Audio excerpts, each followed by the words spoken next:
Hello you, how are you doing folks? It's Sunday night and we have half a dozen folks here tonight for your listening delight. Tonight is the turn of Colin Baker and the newly acquired companion of Constance Clarke, played by Miranda Raison. Miranda Raison, who the hell is Miranda Raison? It's been a long weekend folks. We have Bletchley Park in the 1940s at the height of World War II. We have code cracking galore. We have aliens that interface without the radio sound waves, and we have one stranded Sixth Doctor overworking some wrens to the bone to try and get a stalled TARDIS working again. What did we think about this story? Well, you're about to find out. Before we get to that, let's get to this. It's those who did show up tonight, with one notable admission. Joining us from Australia, he has the thunder. He's from down under. AJ, how goes it, man? Hey guys, how are you? Good to see you, mate. Jake, how are you, mate? I'm good. Thanks for having me. Nah, always a pleasure, mate. All the way from Mass. Sue, how's it going? Preferably unmuted. It's good. Good to see you. All the way from NYC, Mr. Will Medina. How's it going, Will? Hey, now, how you doing, everybody? Good to see you, mate. And of course, down in the bowels of hell, where winter never comes, it's Texas Town Wells. How are you doing, Timbo? It's freezing down here. Oh my God. Yeah. How long was that sleep? So, yeah, over. There you go. So, guys, Cris Cross, somewhat of a double entendre with the name, as it not only refers to one spy's actions within the story, but also the code name for that said spy. Bletchley Park, Wrens, and one stranded Sixth Doctor, under the usual alias of Dr. John Smith at the helm. What did we think? All right, AJ, can I get your opening thoughts, please, mate, on Cris Cross, Colin Baker and Miranda Raison? Yeah, I like the fact that the Sixth Doctor is stranded in, towards the end of World War II. He's got no TARDIS, no translation circuit. He's got to actually do everything old school, pen and paper, all that sort of stuff. There were points in the story where it sort of felt like it dragged a little, like the story might have been that little bit too long. Okay. But I think it was a really good idea for the alien. When they kept mentioning the eggs, I kept thinking the nestings for a while there. So I don't know if that's just me or not, but overall, it was a really good story. There'll be more we'll get into later on, though. Okay, mate. Okay. Nice debut story for Constance, according to AJ. Sue, opening thoughts for you in this one?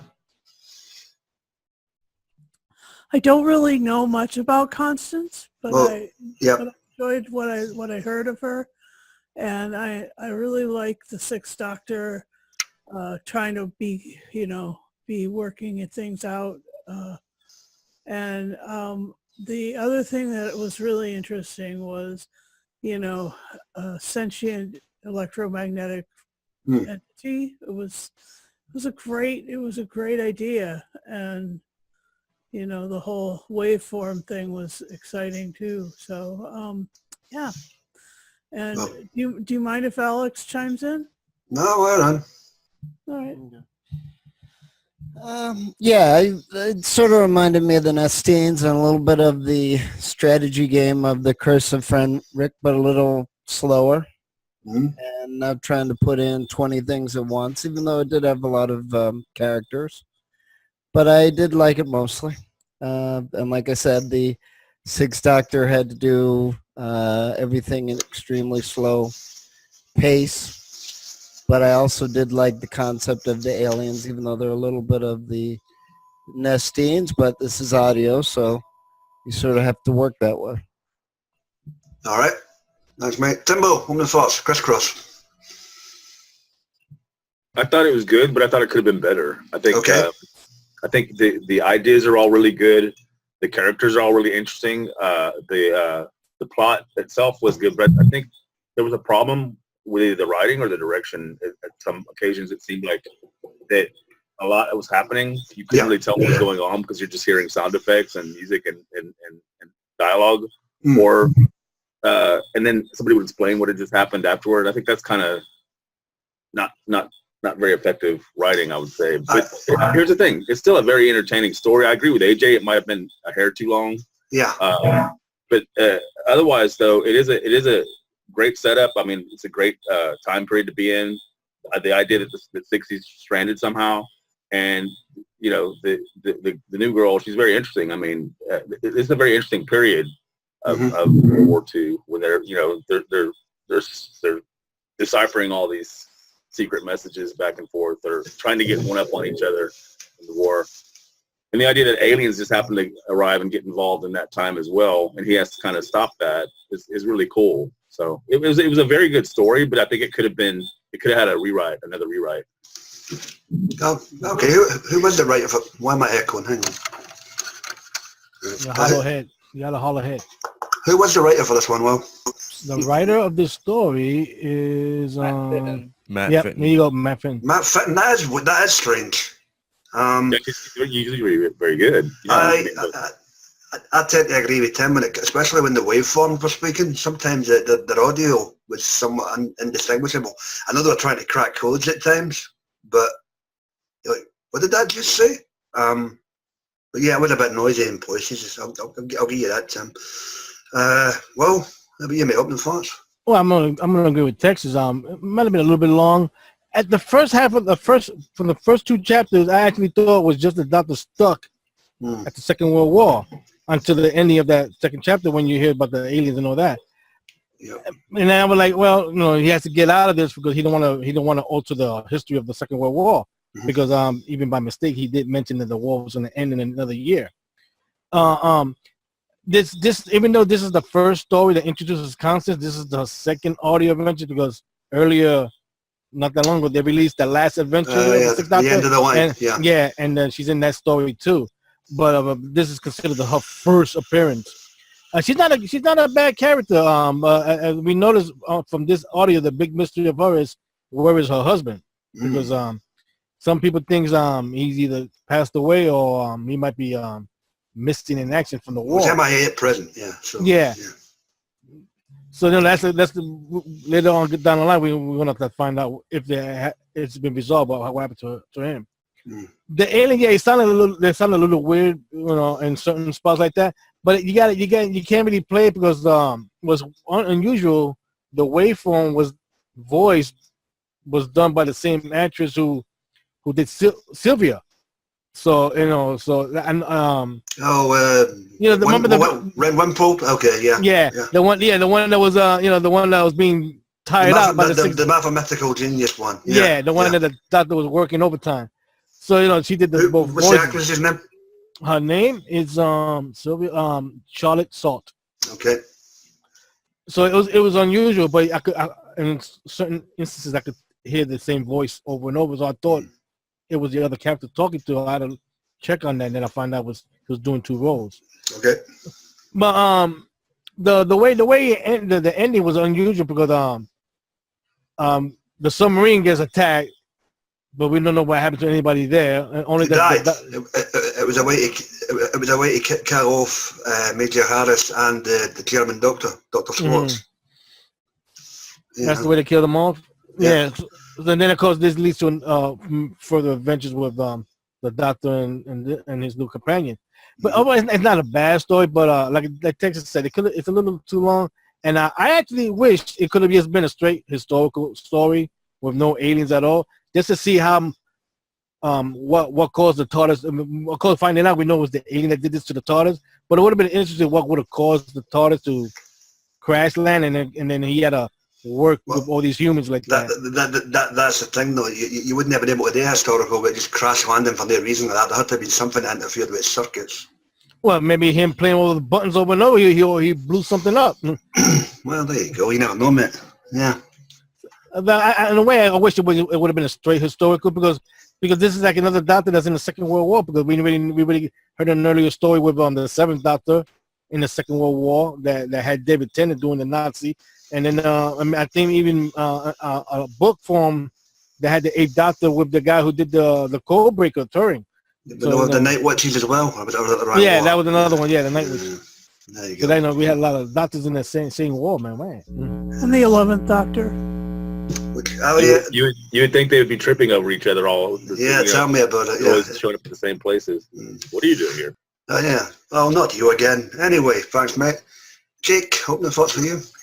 I really struggled with this one. I thought it was a good story, but I don't think it was executed as like what it was intended to be. I agree with what AJ said and what Tim said. It dragged on. I don't think the story properly got into action till halfway through, till they're on the submarine. And the villain, I didn't think was that original, because we've had those sorts of things before. It reminds me a lot of Whispers of Terror, the sort of thing behind that, very slightly in the monstery way, not the behind story of it. But apart from that, I didn't really enjoy it halfway through. I like the fact that Doctor was stuck on Earth. Colin Baker was great as always. I like Constance Clarke, but I don't think she was as good in this one as what she was in the last adventure. She was a bit grating in places. So was that. What was the Flint? Was his name? Yeah, the Cockney spy. He started Agent Flint. He started to get on my nerves a bit halfway through it. I quite liked him. Don't know why. And being from Matt Fitton, I was quite disappointed with it. It was good, but I don't think it was as good as other stories he's written, other Doctor audios out there. I think it can easily be drowned out by the other ones, and that's what I think about it. All right, mate, no problem. Yeah, and I'll probably agree with the majority of the consensus. Perhaps a wee bit too long, a wee bit noisy in places, but no, Miranda Raison, yeah, she's good. She's good for her debut out in here chronologically anyway. As Constance, very forthright and not taking no messing about. My God, when Major Harris tell Ren Wimpole to go and make tea, she nearly had a body. She nearly blew a gasket. Yeah, her body beef would. I love that. But yeah, no. Good outing for her. Colin Baker, suave as ever, in a good old sexy kind of way. No swinging you off your feet on the dance floor anytime soon. Agent Flint, who played him well? Agent Flint was played by Paul Thornley. Paul Thornley's portrayal as Agent Cris Cross, the double agent working for both the Nazis and British intelligence, I thought was pretty good. It's a shame he ended up in a golden egg at the end of the story. But that's what happens when you try and double cross a human race, I guess. The Wrens, they were fine. They did serve their purpose as they were supposed to, based on the time period they were in. Who else was there? Major Harris and Dr. Schwartz. Dr. Schwartzman was by Hugh Fraser, and Major Harris by Alistair Petrie. Okay. Both ended up dead at the end of that story. Sorry, kids, it is a review. Spoiler alert. But in hindsight, that was probably the best way to go, considering they heard the old slip of the war will be over in a year type thing. Albeit neither of them knew which side would win, but might as well try and eliminate the problem. One would never trust the other, so probably just as well they went out together. All in all, not a bad story, but I'd probably agree with the guys in the consensus. No one of Matt Fitton's best. Right, guys, any events or circumstances that stood out for you? Timbo? Well, like you said, the addition of Constance is really cool. It would have been neater if we didn't know about it, that she was going to join him, because they actually teased the other girl. What was her name? Wimpole? And that story, yeah. He spends a lot of time with her at the end of the episode, and it's almost like she's walking back to the TARDIS with him before they switch it up. And I mean, only because we know the behind the scenes do we know that this is the new girl. But I mean, and plus she'd appeared in a previous story that happens later in their time together. But yeah, I thought you're right though. She's a very good addition. She's very forthright, very almost pushy. She's not going to take any nonsense from anybody.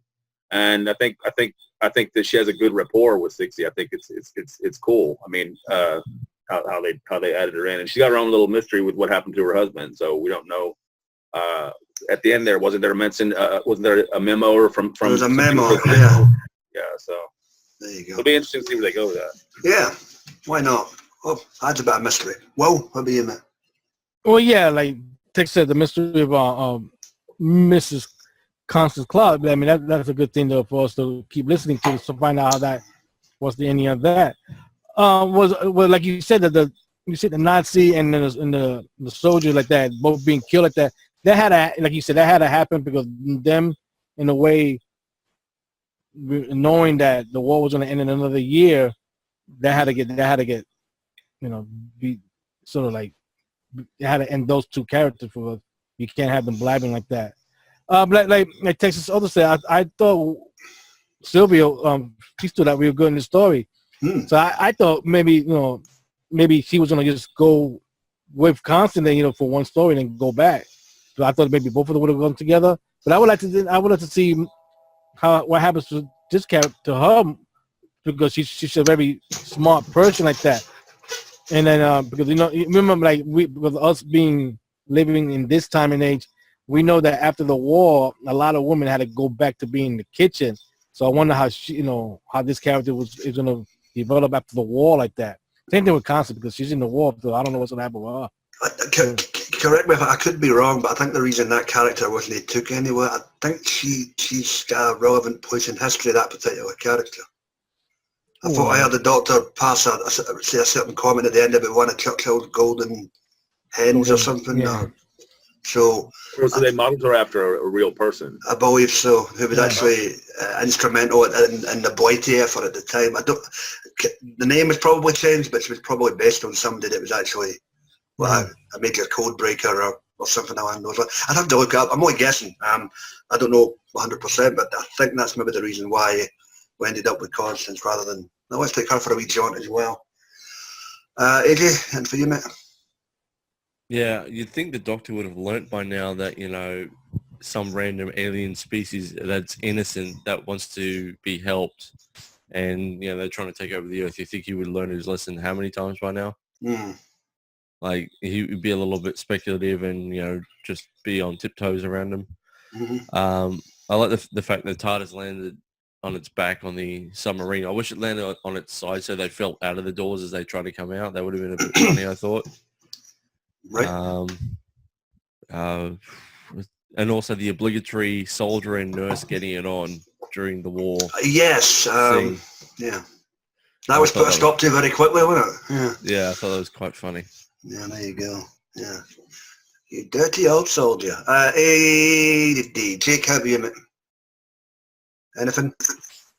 I like there's sort of foreshadowing about Winston Churchill and how he's always wanted the TARDIS. It wasn't like a direct mention. It's a throwaway comment that, Churchill would love one of these. And I thought that was a nice little nod to, like, Victory of the Daleks and stuff. All right. Yeah, he's still trying to get that key. He's in adventures right now. Sorry, Winnie. Sue? All right. Well, I did enjoy the part in the submarine, but I also enjoyed. I liked the part where they're figuring out the code and the WREN was super smart and that was really inspiring. And let's see. I had a bunch of others, but that'll do for now. All right, fair enough. Sometimes we just, have a blackout. Yeah, there was a lot of good moments. Nothing wrong with that. Yeah, it seemed weird because I don't know if they were doing that for story's sake or trying to play again the game of strategy. Of course, Doctor Who does play that a lot, chess game or sort of a war game or double bluff. The double agents were good. Some of the lines, there probably was too many lines in the in this audio story, and it probably could have been bracketed a little better. And then I thought it was a little strange how theme music was there, but yet it wasn't there. It wasn't there at the end of every chapter or every cliffhanger like we're used to, and I understand they want to change that up. But with a little bit more narration, perhaps, just like 5 minutes more maybe, or bracketing it so you have the, the cliffhangers there.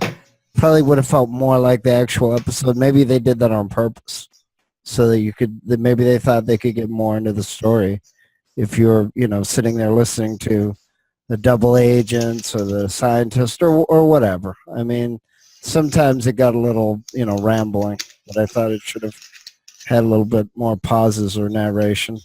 Most of the characters were good. I did recognize some of the voices.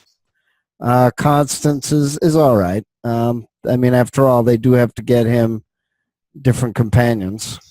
But like I said, this sort of reminded me of both Nestine and the Nestines and the Curse of Fenric. For some reason, it really reminded me of that. But that's not a bad thing. All right, fair enough. And with regards to myself, it's not a bad story. It's just what Tim alluded to. I think the villain was a wee bit weak, albeit it served a purpose for the plot that was presented. It was just Soundwave, basically. A greedy double agent, double crosses his employers twice, and ends up in a Fabergé egg along with all these sound waves. Okay, fair enough, Matt Fitton. I'll bite. It wasn't bad. The Doctor takes it with him, doesn't he? He does, yes. And he must have a lot of stuff in that TARDIS, So yeah, as I alluded to, no one of Matt Fitton's best, but at the same time, no bad introduction from Miranda Raison. It's 10 times better than, Tallulah and What We're Going to Do, Laszlo. Sorry, David Tennant fans. But yeah, we'll see where they go with Constance down the line. Decent start. Right, guys. Open mic portion of the cast. Anything else you want to bring up before we get this rated and in the can for the evening? Well, I was going to say that it's interesting. He says in the extras at the end, the writer, that he was influenced by, or I should say this period has been represented in a couple of films and a couple of TV series. Yep. He was talking about the ITV one, the Bletchley Circle, I believe it was called. I watched a couple of them. It was a bit chick show. Yeah. It wasn't bad. And then there were a couple of movies in the last few years that were about the very same thing, the coding and the machines they would made. What were they called? Like the Enigma and a couple other. Imitation code. Yeah. Whatever it is, yeah. So it's a very interesting period of history, and it was very cool that they tapped into that. And like it's been mentioned, the Doctor's very limited as to what he can do because his TARDIS doesn't work. But I just think, well, I mean, like we've already established, I think it could have been better executed. All right. Echoed again. Anything else, guys? When the Doctor lets them into the TARDIS when it's like got no power and all that, I love the sound effect of it just echoing throughout like this vast space. You haven't got that hum. It's got nothing going on. I could actually imagine Six's console room just completely black with a light scheme and just nothing going on. That's how that scene I thought was brilliant because it was so. There was nothing going on, but there was so much that was happening as well at the same time because you could imagine it so well. Like you could just imagine them walking around the empty room going, wow, this is incredible, even though there was no power. All righty, man. Cool. Anything else, folks? No. Well, let's put a bow on this. It's that time again. For everyone's dreams to be sweet and wet. Yeah, there's something salty about that. Thank you, Will. Cris Cross, Doctor Who, main rating, story 204, I believe. I know I said 7. Thank you, Will. Colin Baker and Miranda Raison. All right, Jake, what do you give us out of 10, buddy? I'm going to give this 7 eggs out of 10. 7 eggs out of 10. Blighty. Thank you, mate. AJ, what's the number from down under? Yeah, I'll give it 7 hot runs out of 10. Basically, the characters were good. The running of the story was the thing that made it fall a little short, I think. That's the only problem. Okay. I've Colin soon, Alex. What do you reckon, guys? What do you give us? I'll give it 8 waveforms out of 10. Okay, Douglas, how about you, Alex? Yeah, I'd say probably a 7.5, I guess. Okay, thank you very much, mate. Yeah, it's decent. Okay. Whoa, what's NYC saying? I give it 8 crack eggs out of 10. 8 crack eggs. Yeah. Don't stick them on your bagel every day. Yeah. And Technical, what's the number from hell? Yeah, I'm also going to give it an 8. I think that it could have been so much better if they just tweaked it a little bit, either the direction or the writing or somewhere, but because everything else about it was really good. The ideas, the characters, the actors, the production. But, I mean, there's just something missing. It seems like the They were missing my director. They should have used her to direct this story. Oh, here we go. We saw will of you. Yeah, there you go. There you go. I'd agree. Yeah. Okay, fair enough. 8 for Timbo. And for me, I'll go a wee notch below that and agree with Alice on this one. I'll get 7.5. As we've alluded to, nothing wrong with the actors. Just a wee smidge of a tighten up on the writing, and maybe with the whole sound effect thing when it came to the, the alien threat. We might have had a better story on our hands here. But as we've alluded to, still not a bad introduction for Constance Clarke, or Mrs Clarke as she prefers to be known as. Up-tightity, up-dip-dip-dip-dip. Anyway. And with that, done, dusted, and we are done for the evening, kids. It just leaves us to say, we're taking a break again next week because I'm disappearing next Sunday. I have no idea if I'll be back. Yeah, so, a lot of drinking to do. Yes, so... bail bondsman. Bail bonds on a Monday. So hopefully in 2 weeks' time, Philip will be back with us. Then again, who knows? Who cares? And we'll be tackling an outing for Sylvester McCoy's 7th Doctor. We have no idea what that is yet. We will discuss, we will select, and I will put it in the preview section at the end of this video. So with that, guys, we're going to get the hell on out of here. Please like all our buddies on the wonderful wackety world of the YouTube. You get the guys and dolls that the geeks assembled with a movie and TV, as well as audio head reviews. You get Dr. Freedom, his news broadcast, his Omega Files. Oh, and the Adventures of Dr. Freedom and Eric. Let's not forget that. Yeah. Sparks are still alive, apparently. And